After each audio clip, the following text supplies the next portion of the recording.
Welcome to This Academic Life, episode 23. This podcast is brought to you by local sponsors and listeners like yourself. If you're interested in sponsorship, then please contact us at sponsor@thisacademiclife.org. Hi, my name is Kim Michelle Lewis. I am a professor of physics and associate dean of research. Hi, I'm Pania Newell. I'm an assistant professor in the Department of Mechanical Engineering. Hi, my name is Lucy Zhang. I'm a professor of mechanical engineering. So this episode, we'll be talking about sabbatical. Sabbatical means taking a lengthy, intentional break from a career. The word sabbatical came from Hebrew word sabbath, originated from biblical practice related to agriculture, where people take a year-long break from working the fields every 7 years. The first academic sabbaticals were launched by Harvard University in 1880. There's debate about Harvard's rationale for introducing the plan, but the research suggests that sabbaticals were intended for academics to take a year to recharge themselves mentally and physically, to be exposed to new ideas that they could then incorporate into their own research, and to pursue research and writing projects that would be difficult to complete with the day-to-day interruptions and demands of a normal academic year. The sabbatical was viewed as benefiting both the professor and the institution. The professor would recharge, and the university would reap the new ideas and energy of the returning professor. Thank you, Lucy, for the nice introduction. Actually, I had no idea that the first sabbatical started from Harvard University. Well, as you all know, I haven't even been tenured, let alone thinking about sabbatical. So maybe I'll start asking some questions from you both to learn more about the whole process. So can you tell me a little bit about who's eligible for sabbatical? Ideally, one should check the faculty handbook for the sabbatical guidelines for his or her institution. However, typically a faculty member applies for sabbatical after serving as a full-time faculty member for 6 or more years at the university. Then, depending on the faculty handbook, the faculty member is eligible for 1 semester with full academic pay or 2 semesters with half academic pay. It's extremely important to note that the details may differ between universities, so I recommend as best practice to check the faculty handbook for your university. So, Kim, you mentioned 2 typical options that been offered by most universities. How does one decide which one to choose? Yeah, that's a good question. So, realistically, most people choose just based on their financial situation. Some people may decide, I can't afford to lose half of the pay, so I can't do 1 year on sabbatical. In that sense, they would just do 1 semester to keep the full pay. Realistically, I've had friends that really just, it's a financial constraint. Other faculty members who are more senior, they would choose the full year. Then we'll talk about a little bit later where some faculty members apply for a fellowship that would allow them to do 1 year, and then the university pays 1/2, and then their fellowship will pay the other half. So in that case, you have the best of both worlds. Also that's exciting. Yeah, so you don't lose, and as you said, you have the best of both worlds. Maybe before we, I guess, talk more about those opportunities, so what's the main benefit and purpose of sabbatical? So earlier I mentioned that sabbatical original intention, very likely the original intention was to make the time to kind of rejuvenate and have new ideas while you're away from everything. So in modern days, it really means a self-improvement.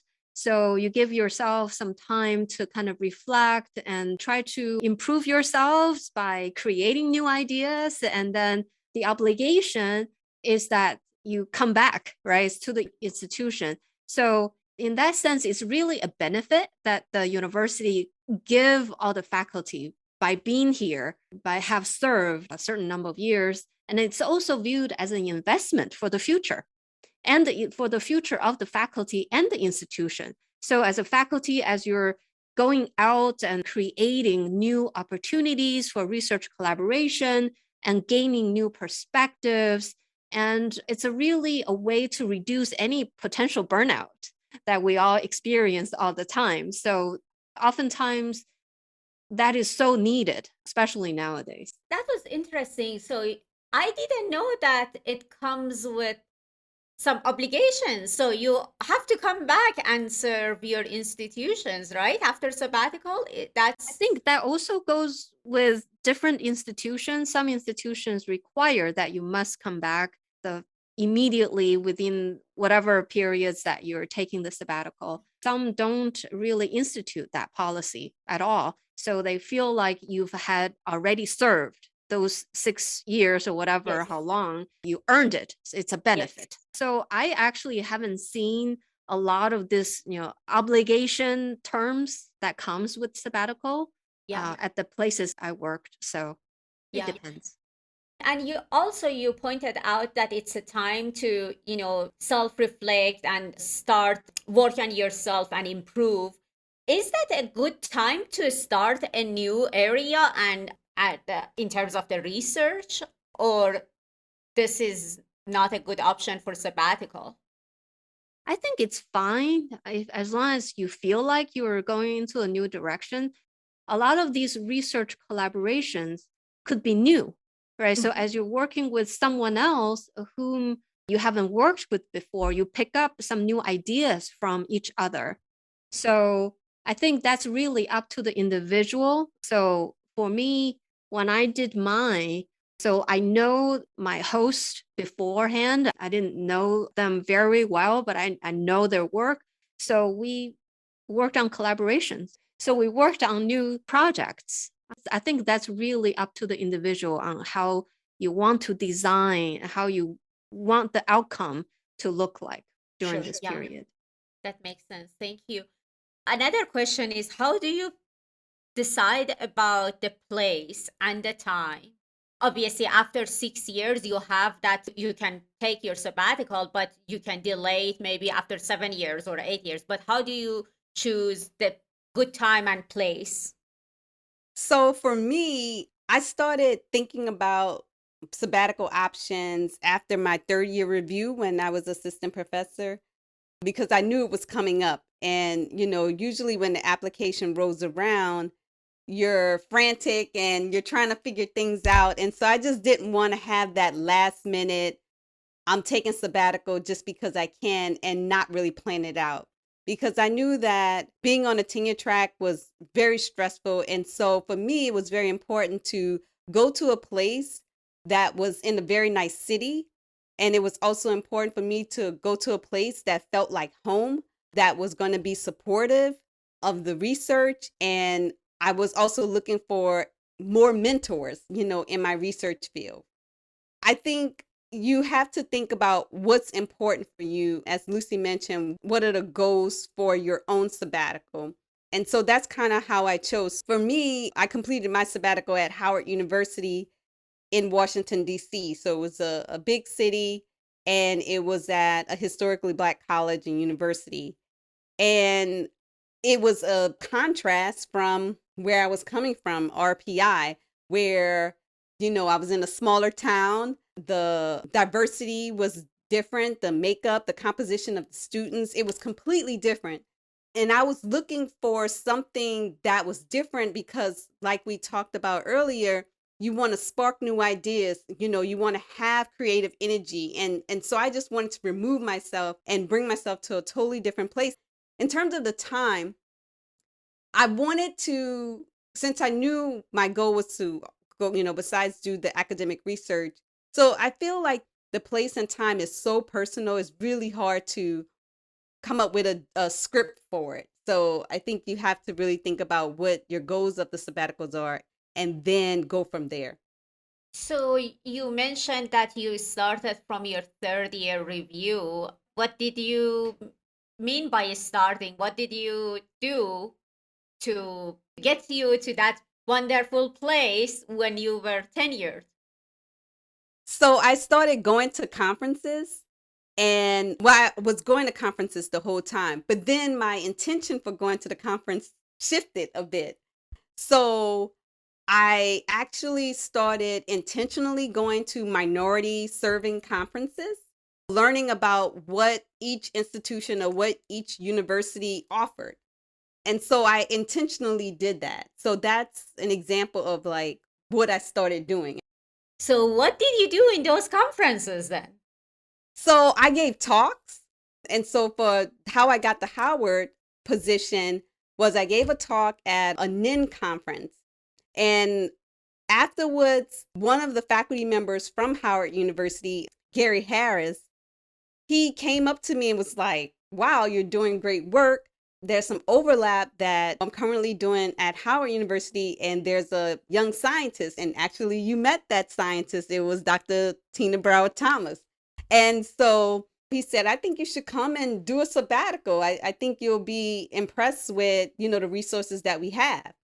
And I went and I gave the seminar, and they gave me a tour of the resources and the labs and the clean rooms and the collaborators.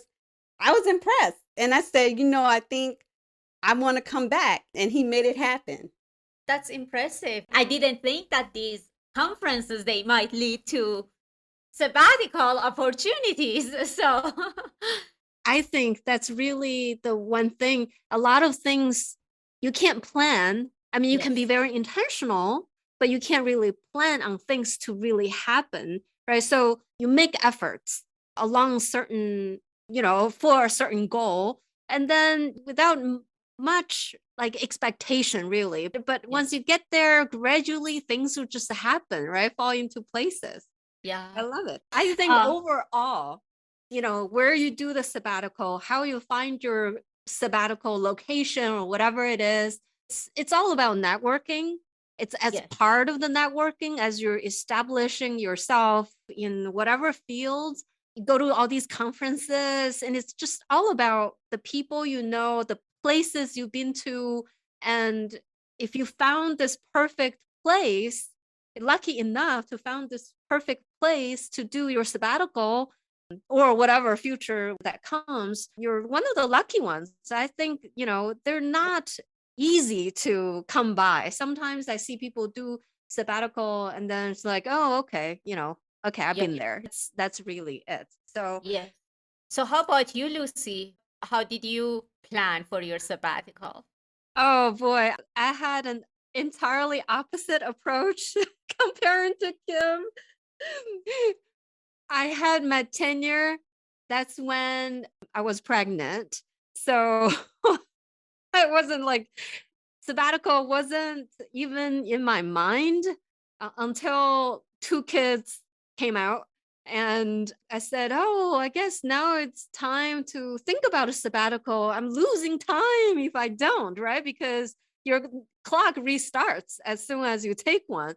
So when my daughter, my second kid was half a year old, I said, oh, maybe I should do something. So I didn't plan anything. I had a very good friend in Japan who's in Osaka. And he said, do you want to apply this Japanese fellowship? It's called JSPS. So this is an organization. It's very similar to NSF, the National Science Foundation in the US. So they're very similar in that sense. And then they support international collaboration, and they support short-term and long-term. So the long-term are usually like 2-3 years, 1 to 3 years. And the shorter terms are for like 3 months or, from 1 month all the way to 6 months or something like that. And so he said, you want to apply for that? So you have to have a host. You have to identify a host before you do that, before you send in the application. So he did that for me. So he actually filled out all the forms for me, and I really appreciate it. It's a lot of work. And he submitted it, and I got a package one day. It said I got the fellowship. It's actually a very prestigious fellowship. Wow. And I said, there you go, I'm going. So that's how everything happened. That's amazing. So it goes back to your point about networking. So you need to network. But that was interesting. Thank you both for sharing. So you brought up some points about fellowship. So are there any funding opportunities for sabbaticals, like typical opportunities that one should know about? Yeah, so the one that I see most often is the Fulbright Fellowship. And there's so many different types of Fulbright fellowships that I won't try to go through the different types. But most importantly, what I've seen is some of them are very flexible in terms of how they make their award. So, for example, some of them may pay the institution directly. So you can take the sabbatical and then they route your funds directly through the university so that you can keep all your benefits, etc. And then others allow you to be paid directly. And in most cases, I've seen faculty members take the option of, remember, as I said earlier, you could do one full year for half pay. So this would be an example where you would do a full year, get half pay, and then use possibly your Fulbright fellowship and have the Fulbright pay the other half of your salary, for example. And so most often faculty members will do that. So they will go abroad and still be able to maintain a full year of their 9-month salary. So that's one example. But of course, I definitely urge you to go to the Fulbright website and read all of the requirements. There's so many, but it's such a prestigious fellowship and it's a great opportunity. And I think all these opportunities are constantly being updated or changing. So I think you always want to really plan ahead of time, because competitive ones, extremely competitive ones like Fulbright, they have certain deadline that's way before your application of for sabbatical even begins. So you really have to think ahead and plan ahead and kind of scope out what you want to do, and then find the right match and then start the application. So if somebody, now we are at the stage that they started their sabbatical, so they have either full support or everything it worked out and they are starting their sabbatical, how can they make the most out of it?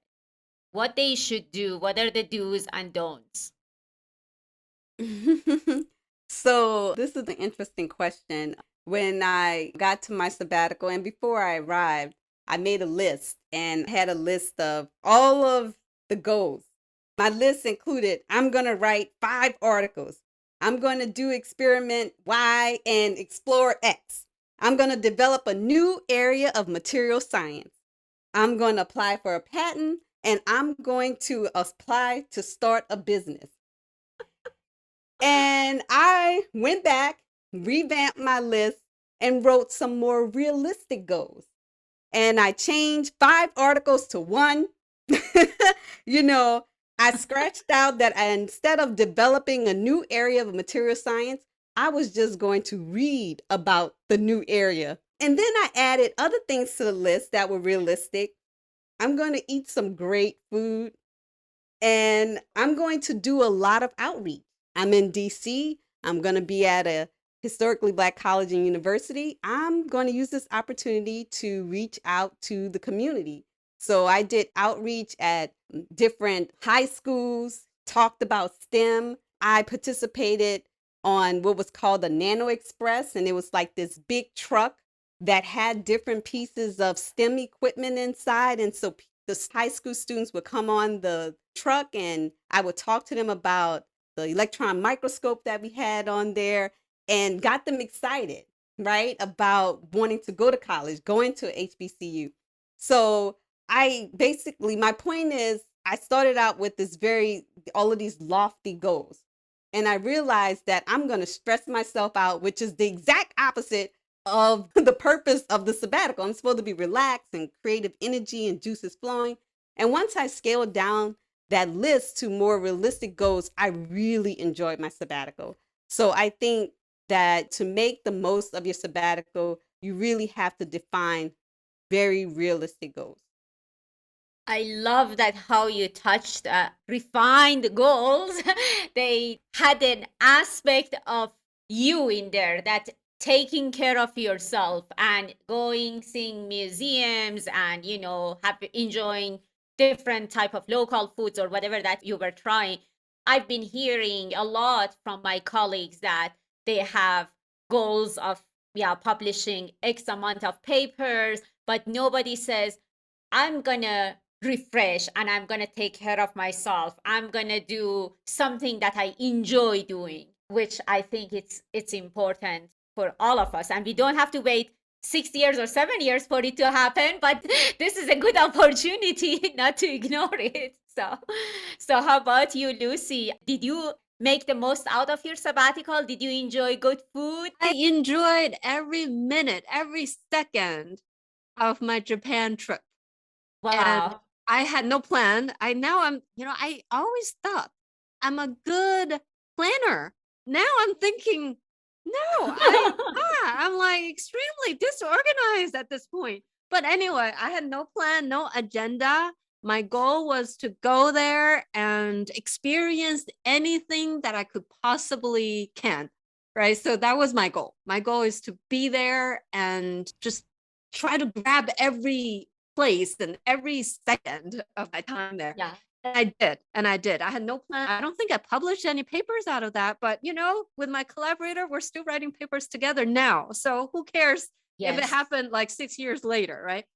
I was there enjoying the local foods. Even within Japan, every city has its own culture, has its own food. So I enjoyed that. And same thing with museums. It was all very serendipitous findings. So I didn't want to intentionally go there to look for museums, but I stumped into one. I think some of the students took me there. And that experience, I spent hours and hours reading all the descriptions, word for word, just learning, absorbing the history of the city, of the country, and where they got to where they are, and how, I tell you, that amazing enrichment is way beyond writing a paper or 2 or 10. That goal of writing papers or whatever it is endless. There's no end to it, right? But your sabbatical has a time limit. So listen, this is my advice.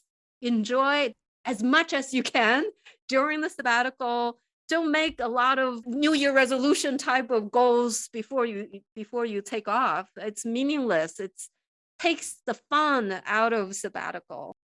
We talked about, I guess, application process once when somebody arrives and do their sabbatical. How about after sabbatical? Are there any obligations attached to going on sabbatical? Check your faculty handbook, because usually the faculty handbook will tell you what the expectations are when you return. And one of the ones that I found common is that you have to write like a summary report highlighting your sabbatical experiences. And this usually goes to maybe the dean of the college or maybe to the provost office, just depends on how your university is structured. And some people tend to blow these reports off like, it's not a big deal. I found that these reports are very important. Now, let me tell you why. I'm going to lower my voice as if I'm telling a secret. But it turns out that the next time you go on sabbatical, there's a tendency for them to read the previous sabbatical report. It's not mandatory that they read it. You know what I'm saying? It's optional, right? But one thinks, because remember, administrators have to make a decision. If Lucy goes on sabbatical, I have to find somebody to replace her. I have to hire a lecturer. I have to do an adjunct. Let me check what she did on her last sabbatical. Was she productive? Is it worth it? From what do I really get back if Lucy goes on sabbatical and I have to pay, X amount of dollars for a lecturer while she's gone? And if you take that report seriously, then guess what? You basically made your case for your second sabbatical, because they're going to say, Lucy, she established a business. She published 5 papers. She invented a new area of material science. I'm going to give her this sabbatical, right? 2 sabbaticals. She would get a Nobel Prize after that. She would get a Nobel Prize. But you see, I mean, we're making light of this, but you understand what I'm saying, that it's important that you come back, you write the summary report, you take it seriously, you highlight the research goals that you had, you turn it in, and just consider it as piece of evidence, or think of it as a track record, so that the next time in 6 years, when you go up, they'll know that your sabbatical was worth it, that you did some productive things, and then it just makes it easier for the dean or the provost or the president to approve your sabbatical. Oh, thank you so much. I think both of you shared wonderful memories and highlights of your sabbatical. I hope that whoever is going or planning for their sabbatical, they come back with these memorable moments and make the most out of their sabbaticals. Thank you so much for listening. We hope you enjoyed this conversation. Find us at thisacademiclife.org or follow us on Facebook. You can listen to our latest episodes on iTunes, Spotify, Amazon Music, or Google Podcasts. Please rate us. We welcome any feedback or suggestions for future episodes. Join us next time for the good, the bad, and the ugly of this academic life.